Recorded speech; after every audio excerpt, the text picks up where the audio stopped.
Hello students, this is another video lecture of standard 11th, subject chemistry, lesson number 10, topic is states of matter. This is lecture number 6. I am P.V. Susatkar from GE Societies Sir Dr. M.S. Gosavi Junior College, Vidyanagar, Nasik. So let's start.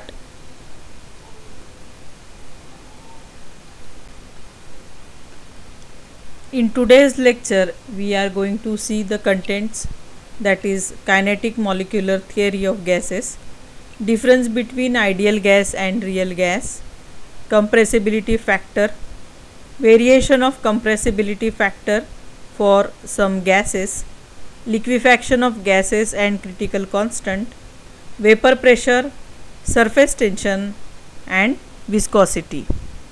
So let's start.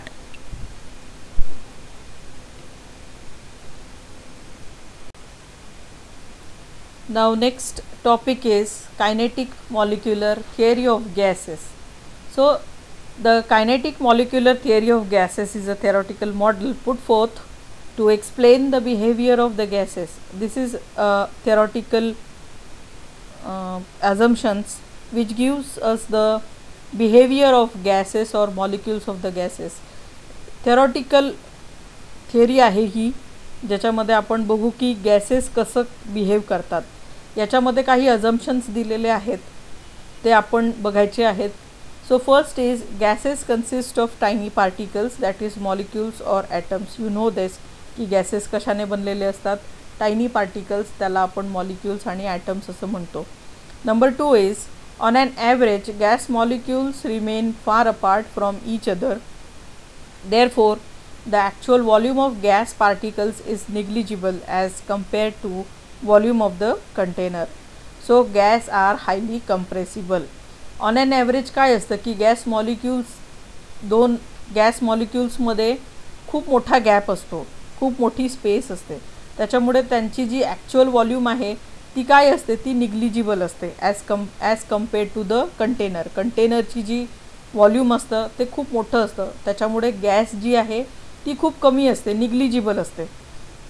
आणि कशामुळे, त्याच्यामुळेच काय म्हणू शकतो की gas जे आहे ते कंप्रेसिबल असतात. कंप्रेसिबल म्हणजे तुम्ही प्रेस करू शकता गॅसेसला.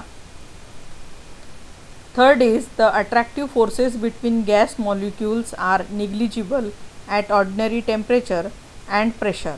So gas expands to occupy entire volume of the container. Attractive forces of gases molecules काय असतात, निग्लिजिबल असतात at ordinary temperature and pressure.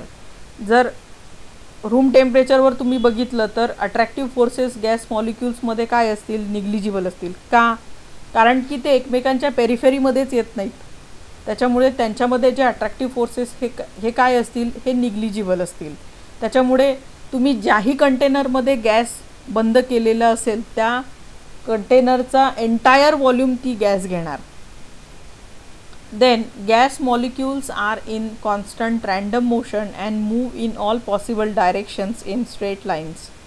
They collide with each other and with the walls of container. Now gas molecules here what they are in constant random motion. ते नेहमी फिरत असतात, constant random मोशनमध्ये असतात आणि सगळ्या पॉसिबल डायरेक्शन्समध्ये ते move होतात, but in a straight lines, straight लाईनमध्ये मूव होतात through out the container.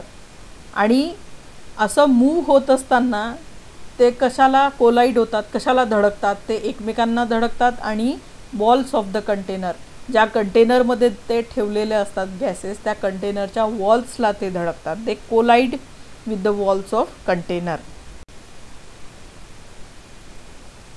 Fifth is pressure of gas is due to the collision of gas particles with the walls of container.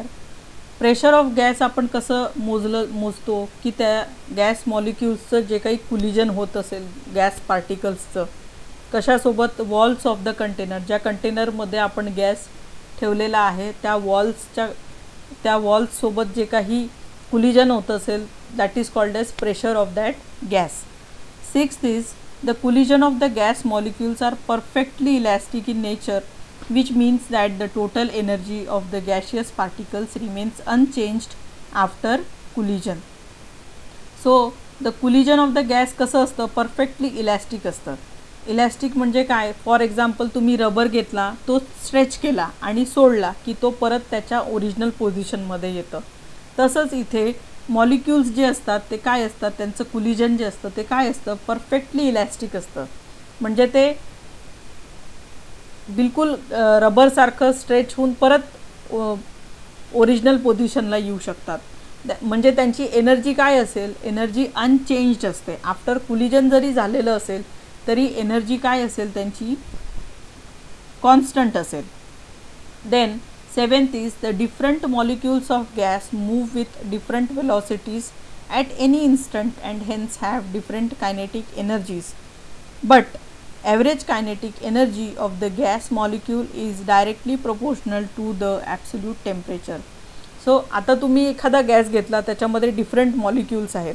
ते different molecules जे आहेत त्यांची वेलॉसिटीज ज्या आहेत त्या वेगवेगळ्या आहेत आणि म्हणूनच त्यांच्यामधली जी कायनेटिक एनर्जी आहे ती पण काय असेल, डिफरंट असेल. पण ऑन ॲन ॲव्हरेज जेव्हा तुम्ही कायनेटिक एनर्जी एखाद्या कुठल्या तरी गॅस मॉलिक्युल्सची मोजतो, ती काय असते, ती डायरेक्टली प्रोपोर्शनल असते ॲब्सोल्यूट टेम्परेचरच्या. म्हणजे टेम्परेचर तुम्ही वाढवलं तर कायनेटिक एनर्जी वाढते आणि टेम्परेचर जर तुम्ही कमी केलं तर कायनेटिक एनर्जी ही कमी होते. So average kinetic energy is directly proportional to absolute temperature. Now we will see the next topic, that is real gas. What is real gas? First see the definition of real gas. The common gases that obey the gas laws at low pressures and high temperatures.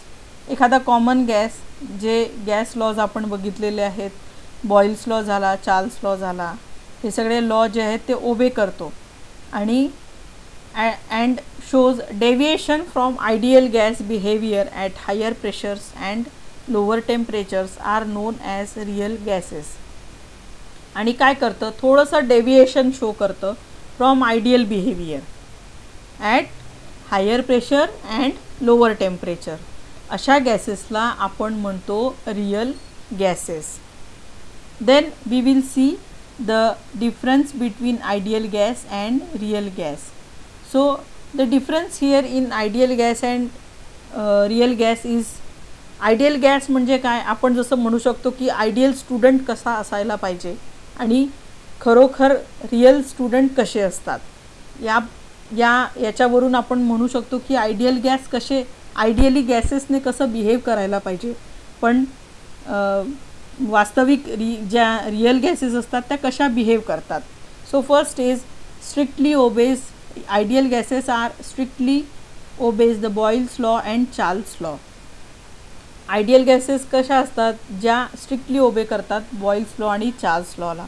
पण real gases ज्या असतात रियलमध्ये shows deviation from Boyle's law and Charles law at high pressure and temperature.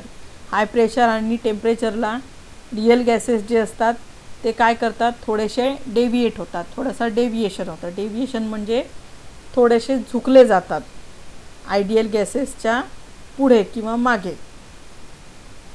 Then second is molecules are perfectly elastic. Molecular थिअरीमध्ये आपण शिकलेलं आहे, kinetic molecular थिअरीमध्ये, की ideal गॅसेसचे molecules काय असतात, परफेक्टली इलॅस्टिक असतात. म्हणजे तुम्ही जसं इलॅस्टिक ताणता आणि सोडलं की ते इलॅस्टिक परत त्याच जागेवर येतं, तसंच इथे मॉलिक्युल्स पण काय असतात, परफेक्टली इलॅस्टिक असतात आयडियल गॅसेसमध्ये. पण रियल गॅसेसमध्ये काय असतं की molecules are not perfectly elastic. Molecules काय असतात, ते इलॅस्टिक नसतात परफेक्टली. नंतर आयडियल गॅसेसमध्ये काय असतं की त्यांच्यामध्ये कुठलंच अट्रॅक्शन किंवा रिपल्शन नसतं. No attraction or repulsion between the gas molecules, that is collision without loss of kinetic energy. So अट्रॅक्शनच नसल्यामुळे त्यांचं जे काही कोलिजन होतं ते काय होतं, कायनेटिक एनर्जी त्याच्यामुळे लॉस होत नाही आयडियल गॅसेसमध्ये. पण रियल गॅसेसमध्ये काय असतं की इंटरमॉलिक्युलर अट्रॅक्शन असतं आणि hence collision takes place with the loss of kinetic energy.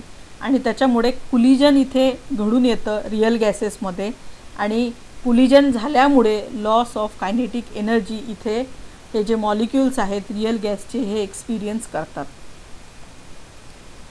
Then fourth is actual volume of the gas molecule is negligible as compared to the total volume of the gas.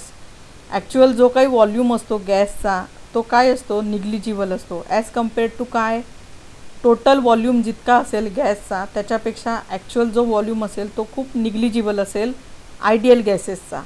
आणि real गॅसेसमध्ये काय होतं की actual volume of individual gas जो असतो, जो काही खराखुरा volume असतो एका पर्टिक्युलर गॅसचा, गॅस मॉलिक्युल्सचा, तो काय असतो, सिग्निफिकंट असतो. म्हणजे आपण तो मेजर करू शकतो, पण कधी, at high pressure and low temperature.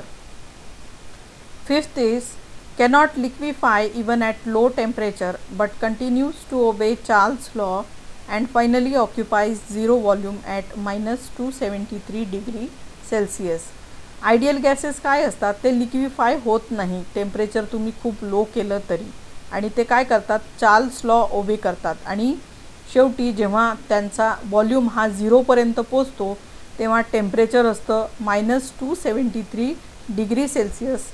त्यालाच आपण 0 केल्विन असं म्हणतो. Then in real gases undergo liquefaction at low temperature when cooled and compressed. Real gases कशा असतात, रियल गॅसेस ह्या लिक्विफाय होतात जेव्हा त्यांचं टेम्परेचर कमी करतो, त्यांना कूल करतो आणि त्यांना कंप्रेस्ड करतो, तेव्हा जे रियल गॅसेस असतात ते काय, त्यांचं काय कन्वर्जन होतं, गॅसेसचं कन्वर्जन लिक्विडमध्ये होतं. हे घडतं रियल गॅसेसमध्ये. Then sixth is ideal gases. जे काही आपण आता याच्यामध्ये फीचर्स बघितले आयडियल गॅसेसचे, तर अशी आयडियल गॅस तरी अजूनही एक्झिस्ट नाही. While the real gases example I can say the example of real gases are H2, O2, CO2, N2 etc. These are the real gases which exist in nature, and this is all about the difference between the ideal gas and real gases. The next is compressibility factor, which is given by Z. First we will see the definition. Compressibility factor is defined as the ratio of product of pressure and volume for a gas to nRT. It is mathematically expressed as Z is equal to, that is compressibility factor is equal to PV upon nRT. This is the mathematical expression of PV compressibility factor. So for ideal gas, Z is equal to 1 and PV is equal to nRT over a range of temperatures and pressure. The derivation is in value of Z from 1 represents deviation of a gas from ideal behavior. So to calculate Z, that is compressibility factor, the value of P, V and T for a given mass of gas are experimentally determined. So for ideal gases, PV ideal is equal to nRT, and for the real gases, PV real is equal to ZnRT. So we can write here PV real upon PV ideal is equal to ZnRT upon nRT.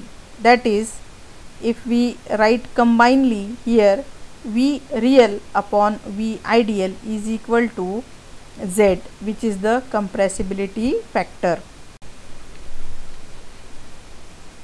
Here we can see the compressibility factor, that is Z in detail. आपण जे last स्लाइडमध्ये बघितलं की compressibility Z कसं काय आपण इथे work करू शकतो, तसंच आपण इथे ग्राफच्या मदतीने आपण समजून घेऊयात की काही गॅसेस जे असतात, for example in here you can see in the graph N2, H2, O2, CH4 and CO2. These are the different gases and we have to see how the compressibility factor works here. So this is the unity line which is the ideal gas.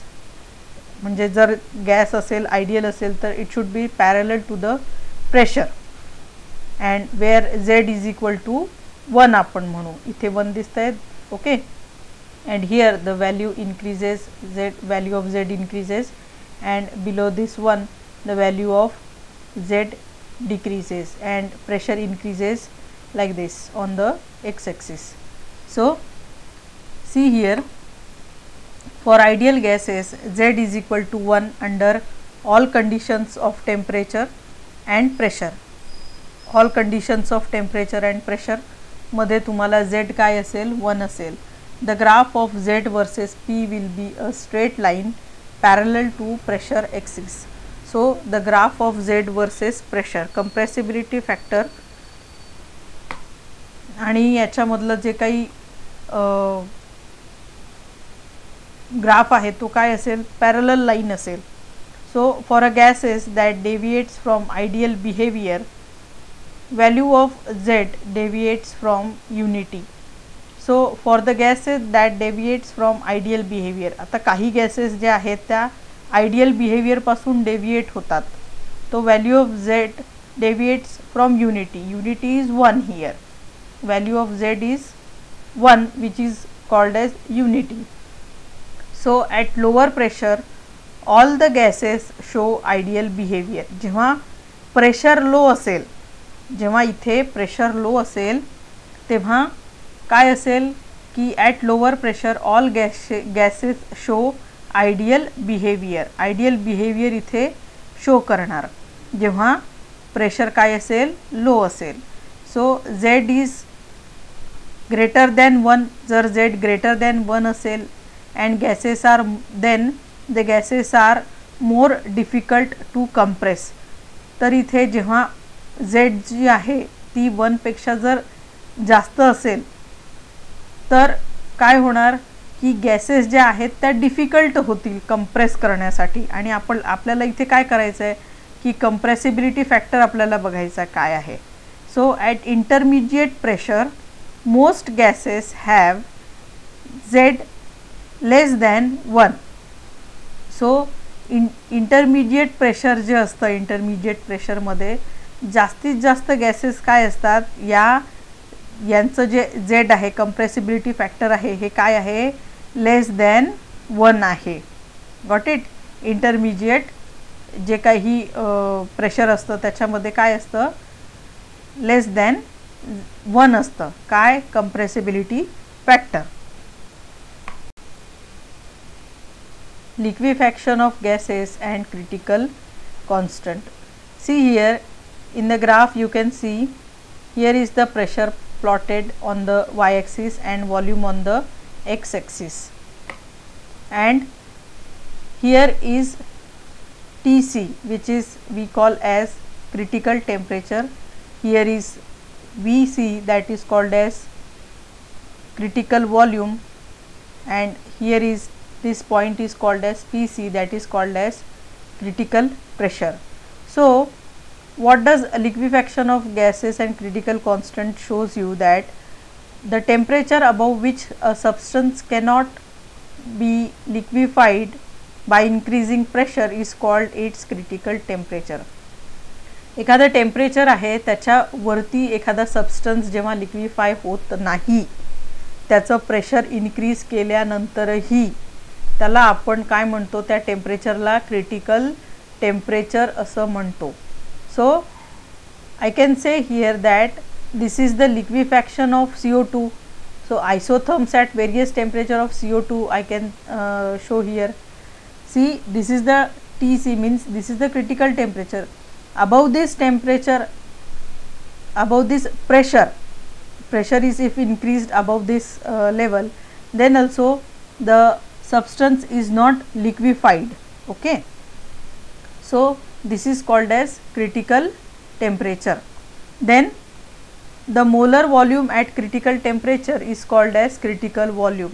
जे काही volume असेल critical, त्या critical टेम्परेचरवर त्या वॉल्यूमला म्हणतात critical volume.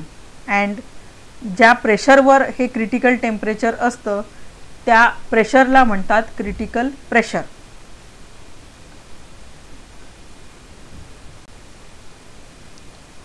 आता काही points तुमच्या टेक्स्टबुकमध्ये अशा आहेत की ते तुम्हाला एक्झाममध्ये नसतील किंवा ते इव्हॅल्युएशनसाठी नाही आहेत, पण ते जे कन्सेप्ट आहेत ते तुमच्या क्लिअर असणे फार गरजेचं आहे. त्यापैकीच एक आहे वेपर प्रेशर. आता वेपर प्रेशरमध्ये तुम्ही इथे बघू शकता की एक क्लोज्ड कंटेनर आहे, त्याच्या आतमध्ये एक बीकर ठेवलेला आहे, त्या बीकरमध्ये लिक्विड आहे आणि त्याला हीटिंग चालू आहे. आणि इथे जे आहे हे मर्क्युरीचं कॉलम आहे आणि त्या मर्क्युरीच्या कॉलममुळे तुम्ही वेपर प्रेशर इथे काउंट करू शकता, मोजू शकता. आणि हे जे आहे हे सील्ड आहे सगळं काही, त्याच्यामुळे जे काही प्रेशर तुम्ही इथे डेव्हलप होतं आहे ते तुम्ही कशाने या मर्क्युरीच्या मॅनोमीटरने तुम्ही इथे मोजू शकता, बघू शकता. तर वेपर प्रेशर काय आहे की जेव्हा तुम्ही हीट करता, इथे बीकरमध्ये जे काही लिक्विड असतं ते जेव्हा तुम्ही हीट करता त्याचं कन्व्हर्जन कशामध्ये होतं, लिक्विड स्टीममध्ये होतं म्हणा किंवा वेपर्समध्ये होतं. तर एक कंडिशन अशी असते की इथे वेपर्स आणि लिक्विड हे इक्विलिब्रियम कंडिशनमध्ये येतात. म्हणजे सारखं जर तुम्ही हीट करत राहिले तर त्याचे सारखे वेपर्स बनत राहतील आणि ते वेपर्स कंडेन्स होऊन परत लिक्विड बनतील. तर एक कंडिशन अशी येणार की इथे या सील्ड जारमध्ये, क्लोज्ड वेसलमध्ये वेपरचं आणि लिक्विडचं जे प्रमाण आहे ते इक्विलिब्रियममध्ये येईल आणि त्यावेळेस जे काही प्रेशर प्रोड्यूस होणार वेपर्सकडून, हे जे वेपर्स इथे तयार होतील यांच्याकडून जे काही प्रेशर तयार होणार आहे ते प्रेशर आपण इथे जेव्हा मॅनोमीटरने काउंट करू, that is called as vapour pressure. म्हणजे जे प्रेशर वेपर्समुळे तयार झालेलं आहे that is called as vapour pressure. This is the one of the concept you have to know in this chapter. Next is, now we will see the next topic, that is real gas. What is real gas? First see the definition of real gas. The common gases that obey the gas laws at low pressures and high temperatures. एखादा common gas, जे gas lodge आपण बघितलेले आहेत, Boyle's law झाला, Charles law झाला, हे सगळे law जे आहेत ते ओबे करतो आणि and shows deviation from ideal gas behaviour at higher pressures and lower temperatures are known as real gases. आणि काय करतं, थोडंसं डेविएशन शो करतं from ideal behaviour at higher pressure and lower temperature. अशा गॅसेसला आपण म्हणतो real gases. Then we will see the difference between ideal gas and real gas. So the difference here in ideal gas and real gas is, ideal gas म्हणजे काय, आपण जसं म्हणू शकतो की आयडियल स्टुडंट कसा असायला पाहिजे आणि खरोखर रियल स्टुडंट कसे असतात, याच्यावरून आपण म्हणू शकतो की आयडियल गॅस कसे, आयडियली गॅसेसने कसं बिहेव करायला पाहिजे, पण वास्तविक ज्या रियल गॅसेस असतात त्या कशा बिहेव करतात. So first is strictly obeys, ideal gases are strictly obeys the Boyle's law and Charles law. Ideal gases कशा असतात, ज्या स्ट्रिक्टली ओबे करतात बॉइल्स लॉ आणि चार्ल्स लॉला. पण रियल गॅसेस ज्या असतात रियलमध्ये shows deviation from Boyle's law and Charles law at high pressure and temperature. High pressure आणि टेम्परेचरला रियल गॅसेस जे असतात. Now again this is the viscosity. This is again not there in your exam, but it is very important with your knowledge point of view. So viscosity is, you can consider two liquids, that is glycerine and water, before we see the viscosity in detail. Viscosity is in glycerine and water. You can see with your naked eyes that the flow of glycerine is very slow and that of water is very fast. Why this is so? Because of the viscosity. Okay, so this is the concept. Here we will see the viscosity. Here is a tube or a pipe, I can say, which is having these layers of fluid, which are running on each other. So the layer which is at the center of the pipe is having the highest velocity as compared to the layer which is very near to this walls of this tube or pipe. Okay, this layer is having low velocity and this layer is having high velocity. Okay, and this is because of the viscosity. And why this is viscosity is there? Because of the friction of layers. Got it? So the friction of layers on one another allow the fluid to flow through the pipe, and this results into the uniform flow of different layers of liquid with different velocity, and this is called as laminar flow of liquid. So this is due to the liquid. Now viscosity also depends on the molecular size and shape. So if the molecules have the larger size, then the viscosity is more. If the molecules are spherical, the flow is also the flow is very slow. Means I can say that viscosity is greater. Okay, if the flow is slow, the viscosity is greater. This is the concept of viscosity. So this is all about the viscosity. Now next is, so with this slide here we have discussed all the topics of chapter number 10, that is states of matter. I hope you have understood each and every concept, and thank you for now.